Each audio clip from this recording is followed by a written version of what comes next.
কি বলবো, দেশটা এমন একটি জায়গায় দাঁড়িয়েছে যেটা আপনার আমার খুব কষ্ট লাগে যে এই দেশের জন্য মানুষ এত কিছু দিল, জীবন দিল, কিন্তু এই দেশের মানুষের উপর এখনো অত্যাচার নির্যাতন রয়ে গিয়েছে, জুলুম রয়ে গিয়েছে।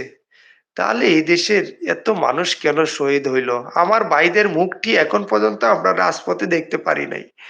আমরা আমাদের ভাইরা যারা জীবিত, আমি দেখেছি আমার সাথে আন্দোলন করেছে মাওনাতে। বিজিবি যখন গুলি করে, তখন আমার পাশের ভাইটি একদম বুকেতে গুলি লেগে একদম বুকের কলিজা পর্যন্ত ছিঁড়ে পিড়ে বের হয়ে গিয়েছিল। আমি চোখের পানি ফালতে ফালতে আমি বললাম, আল্লাহ তুমি আমাকে বাঁচিয়েছ, কিন্তু আমার লগের ভাইটা কিভাবে গুলি খেলো? গুলিটা কি শিওর করেছিল ওনার গায়ে আমি গুলি করব? কিন্তু মানে ৪ আ ২ ফিট সামনে দিয়ে গুলিটা আমার লেগেছিল। যে ২ ফিটের সামনে গিয়ে